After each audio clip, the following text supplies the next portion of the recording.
삼진쌤의 수학의 나침반 강의를 시작하겠습니다. 오늘은 2차 방정식의 근의 판별식, 그리고 2차 방정식의 근과 계수의 관계에 대하여 알아보겠습니다. 지난 시간에 2차 방정식의 근의 공식에 대하여 공부했는데 2차 방정식의 두 근은 2a분의 마이너스 b 플러스 마이너스 루트 b제곱 마이너스 4ac 형태입니다.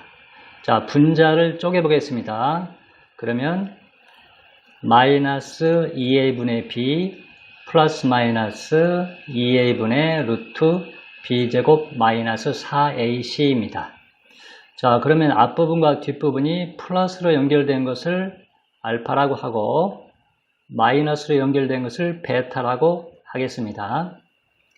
자, 그런데 뒷부분에 분자를 보겠습니다. 루트 안에 b제곱 마이너스 4ac가 있죠. 근데 만일에 b제곱 마이너스 4ac가 양수가 되면 앞부분에 마이너스 2a분의 b가 있는데 거기에다가 2a분의 루트를 한 번은 더해주고 한 번은 빼주게 되면 알파와 베타는 서로 다른 수가 되겠죠. 그래서 이때 2차 방정식의 두 근은 서로 다른 두 근이라고 할 수 있습니다. 자, 왜냐하면 2a분의 루트 b제곱 마이너스 4ac가 양수 아니면 음수가 되기 때문입니다. 루트 부분은 양수라고 할 수 있지만 분모에 있는 a가 양수인지 음수인지 모르기 때문에 a가 양수면 전체가 양수가 되겠고 a가 음수가 되면 전체가 음수가 되겠습니다. 그런데 양수가 되든 음수가 되든 한 번은 더해주고 한 번은 빼주기 때문에 알파와 베타는 다른 값이 되겠죠. 그래서 서로 다른 두 근이 되는 겁니다. 자, 그런데 b제곱 마이너스 4ac가 0이 되면은 이 뒷부분에 분자의 루트 안이 0이 되는데 루트 0은 0이기 때문에 분자 전체가 0이 됩니다. 그래서 분수 전체가 0이 되겠죠. 그래서 마이너스 2a분의 b에다가 0을 더한 거하고 마이너스 2a분의 b에다가 0을 뺀 값은 같아지겠죠. 그래서 알파와 베타는 같은 값이 되기 때문에 중근이 된다라고 말할 수 있습니다.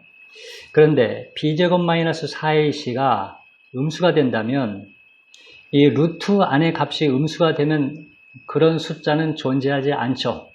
그래서 알파와 베타는 존재할 수 없는 수가 되는 겁니다. 그래서 이때는 근이 없다라고 말을 합니다. 물론 고등학생들의 경우에는 이 경우에 서로 다른 두 허근이 있다 이런 표현을 할 것입니다. 자, 그러면 루트 안에 있는 식이 b제곱 마이너스 4ac가 되는데 이것이 양수이냐 음수이냐 0이냐에 따라서 근의 종류가 결정이 되죠. 그래서 이것이 근이 서로 다른 두 근인지 아니면 중근인지 아니면 근이 없는지를 판별하는 식이다. 그래서 판별식이라고 합니다. 그리고 이름은 D라고 이름을 붙여줍니다. 이 D는 어디에서 온 거냐면 discriminate라는 단어가 있는데 이 단어는 동사로서 어떤 것을 구별한다, 판별한다 이런 뜻을 가지고 있습니다. 그래서 뒷부분이 AT가 동사형 전미사인데 이 부분을 떼어버리고 ANT를 붙입니다. 이것은 명사형 전미사인데 ANT가 붙으면 discriminant가 되어서 이것은 구별해주는 것, 판별해주는 것 또는 구별되는 식, 판별해주는 식, 그래서 판별식이라고 할 수 있습니다. 이 discriminant의 D를 따와서 D라고 이름을 붙인 겁니다. 그런데 우리가 짝수 공식을 지난 시간에 공부했죠. 이 짝수 공식은 원래 근의 공식을 분모 분자를 2로 약분한 건데 루트 R은 4로 약분한다고 그랬죠. 그래서 만들어진 식이 B' 제곱 빼기 A입니다. 그러니까 B가 짝수일 때는 이 짝수 공식을 쓰는데 판별식도 이 두 번째 판별식을 사용합니다. 근데 원래 판별식을 4로 나눈 거라고 할 수 있기 때문에 D 나누기 4라고 이름을 붙였습니다. 그러면 판별식이 B'제곱 빼기 AC가 됩니다. 이 두 번째 판별식을 쓰면 역시 첫 번째 판별식보다 훨씬 쉽게 계산을 할 수가 있습니다. 자, 그러면 이 판별식을 가지고 그 예문을 한번 풀어보겠습니다. 자, 다음 2차 방정식의 근을 판별하시오. 자, 2x제곱 플러스 3x 마이너스 1은 0인데 이 2차 방정식의 두 근이 서로 다른 근이 나오겠느냐, 아니면 중근이겠느냐, 아니면 근이 없을 수 있겠느냐, 이걸 알아보라는 뜻입니다. 자, 그러면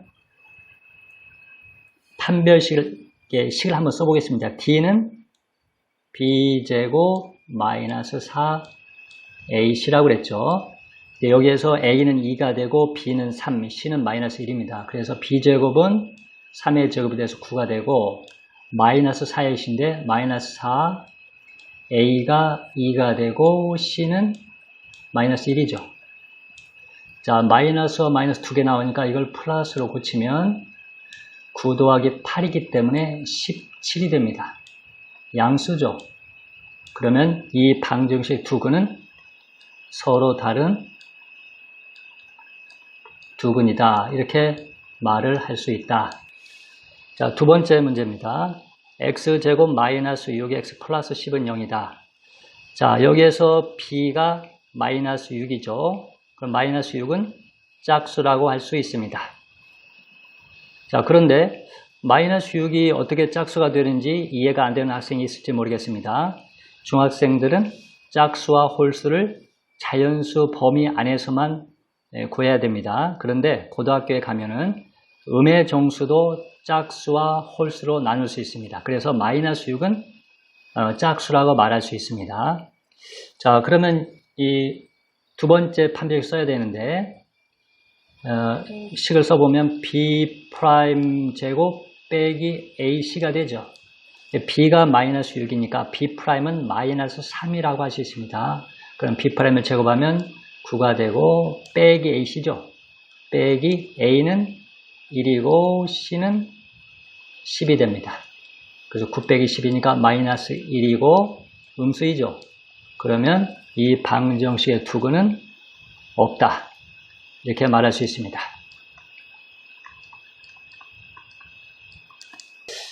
그러니까 이런 방정식의 근을 판별하셔 했을 때 근을 직접 구해볼 필요가 없다는 겁니다.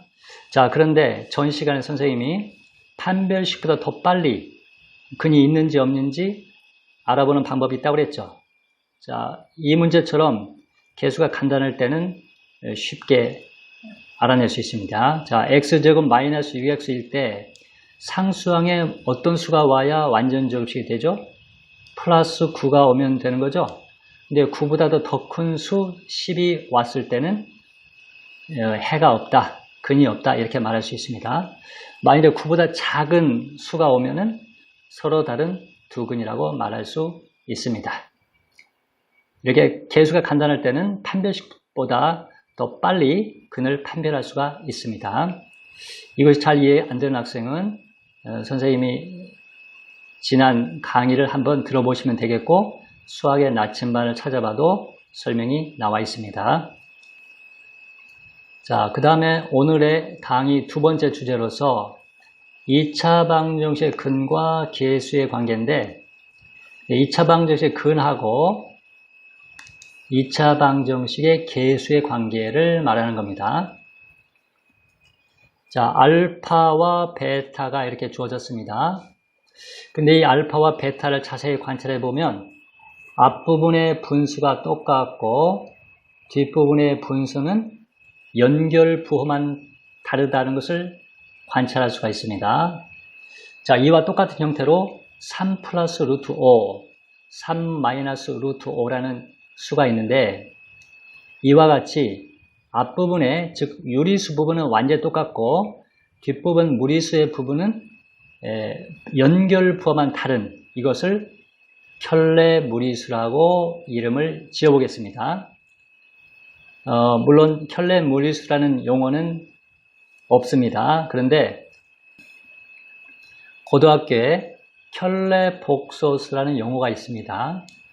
여러분들은 잘 모르겠지만 2 플러스 3i, 2 마이너스 3i 이런 두 수를 켤레 복소수라고 합니다. 근데 선생님은 이걸 조금 더 확장해서 3 플러스 루트 5, 3 마이너스 루트 5와 같은 수를 켤레 무리수라고 이름을 지어봤습니다.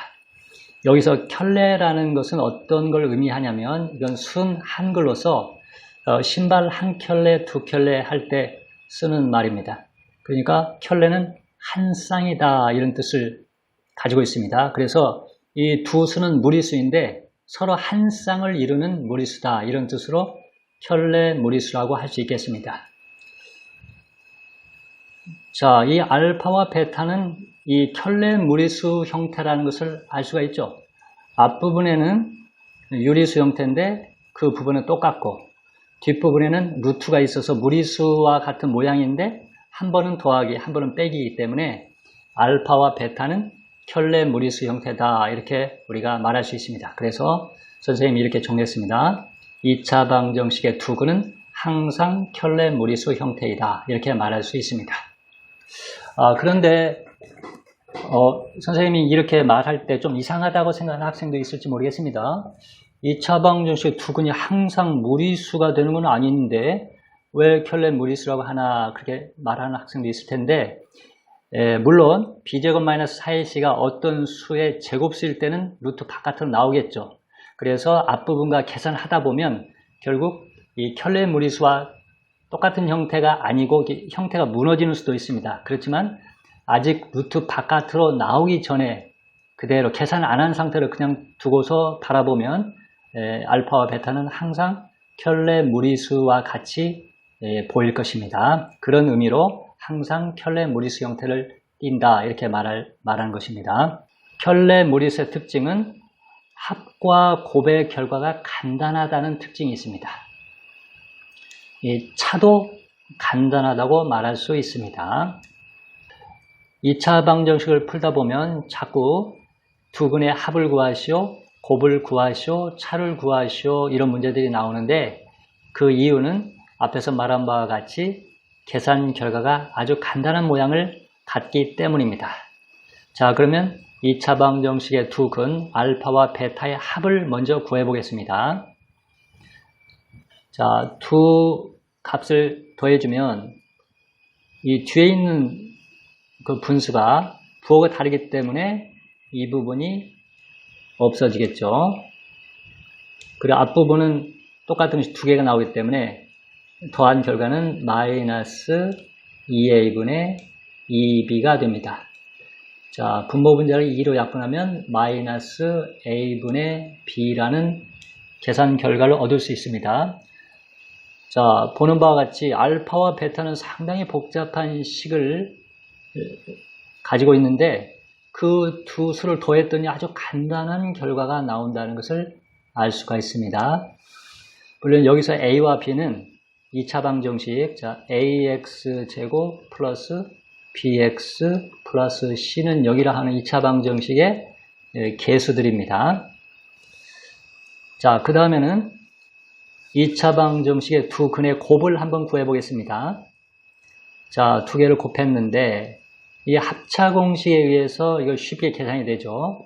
먼저 앞부분을 제곱하면 4a 제곱분의 b제곱이 되고 뒷부분을 제곱한 다음에 마이너스 연결합니다. 마이너스 하고 자, 뒷부분을 제곱하면 4a 제곱분의 분자는 제곱을 하게 되면 이 루트 부분이 없어지죠. 즉 뚜껑이 없어진다 이렇게 생각할 수 있습니다. 그럼 b제곱 마이너스 4ac가 됩니다.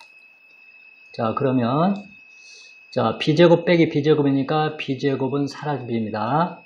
그 다음에 마이너스가 있기 때문에 이 플러스로 바뀌어서 4a 제곱분의 4ac만 남습니다. 그러면 분모 분자를 4a로 약분하겠습니다. 그러면 a분의 c만 남습니다. 이 경우에도 계산 결과가 아주 간단하다는 것을 우리가 알 수가 있습니다. 원래 수 알파와 베타는 아주 복잡한 형태인데 두 수를 곱했더니 A분의 C라는 아주 간단한 결과가 나왔습니다. 그 다음에는 중학생들한테는 잘 물어보진 않지만 두근의 차를 알고 있으면 남들보다 훨씬 쉬운 방법으로 문제를 풀 수가 있습니다. 그러니까 남보다 하나 더 좋은 무기를 하나 갖춘다는 마음으로 두근의 차도 알고 있으면 좋겠습니다. 자, 그런데 두 수의 차를 구할 때는 큰 수에서 작은 수를 빼야 되는데, 자, 알파와 베타가 이렇게 주어졌을 때 알파가 큰 수일까요? 베타가 큰 수일까요? 알파는 앞에 있는 분수에다가 뒤에 있는 분수를 더한 것이고 베타는 뺀 것이기 때문에 알파가 큰 값이라고 생각하면 안 됩니다. 왜냐하면 루트 앞에 아무것도 없을 때는 여기가 루트 부분이 양수지만 A가 양수인지 음수인지 모릅니다. 그래서 A가 음수라면 이 전체가 음수가 되기 때문에 이 음수를 더해주면 원래 수보다 작아져 버리죠. 그러니까 A가 음수일 때는 알파가 더 작은 수가 될 수도 있습니다. 물론 A가 양수라면 알파가 크겠죠. 그러니까 아직은 알파가 큰지 베타가 큰지 알 수가 없습니다. 그러면 차를 구하라고 하면 어떻게 하면 될까요? 일단은 알파에서 베타를 뺀 다음에 절대값을 붙여주면 바로 두 수의 차를 구할 수가 있습니다. 두 수의 차를 구할 때 항상 그 값은 0 아니면 양수가 되어야 되기 때문에 일단 뺀 다음에 절대값을 붙이면 됩니다. 자, 일단 알파에서 베타를 빼겠습니다. 자, 그러면 빼기 때문에 앞부분이 사라집니다. 자, 뒷부분이 남는데 이 뒤쪽에 있는 것은 마이너스가 2개가 나오기 때문에 플러스로 고쳐집니다. 자, 그럼 그 계산 결과는 분모는 2a가 되고 분자는 루트가 2개이기 때문에 2 루트 b제곱 마이너스 4ac가 됩니다. 자, 일단은 분모 분자를 2로 약분합니다. 자, 그 다음에 분자에 있는 루트 b제곱 마이너스 4ac는 양수 아니면 0이기 때문에 바깥으로 그냥 나오면 되겠습니다. 루트 b제곱 마이너스 4ac가 되어서 나오고, 근데 분모에 있는 a는 양수인지 음수인지 모른다고 그랬죠? 그러니까 a는 그냥 절대값 안에 머무른 상태로 공식을 만들면 됩니다. 그래서 두근의 차를 구하시오. 그러면 a 절대값분의 루트 b제곱 마이너스 4ac라고 할 수 있습니다. 앞에서 본 두근의 합과 곱보다는 조금 복잡한 형태지만 실제로 a, b, c의 값을 우리가 알고 있으면 이 경우에도 아주 간단한 결과를 얻을 수가 있습니다. 그러니까 이 공식도 꼭 외워두면 좋겠습니다. 다른 학생들은 두근의 차를 모르는 학생들이 많을 텐데 이것까지 알아두면 남과 다른 또 하나의 어떤 무기를 갖추는 것이기 때문에 이것도 꼭 기억하고 있으면 좋겠습니다. 자, 지금까지 배운 바를 공식으로 한번 적어보겠습니다. 2차 방정식 ax제곱 플러스 bx 플러스 c는 0 이걸 주어졌을 때 두근의 합은 마이너스 a분의 b라고 할 수 있습니다. 두근의 합을 구할 때는 마이너스가 추가로 생긴다는 걸 주의하기 바랍니다. 두근의 곱은 a분의 c입니다. 두근의 차는 a 절대값분의 루트 b제곱 마이너스 4ac가 됩니다. 이 공식을 알고 있다면 2차 방정식의 두근의 합과 곱을 구하시오 이렇게 해도 두근을 먼저 구한 다음에 그 합과 곱을 구할 필요가 없습니다. 근을 아직 구하지 않았어도 바로 그 합과 곱을 구할 수 있습니다. 그 방법은 2차 방정식의 계수를 이용하는 거죠. 자, 그러면 예문을 풀어보겠습니다.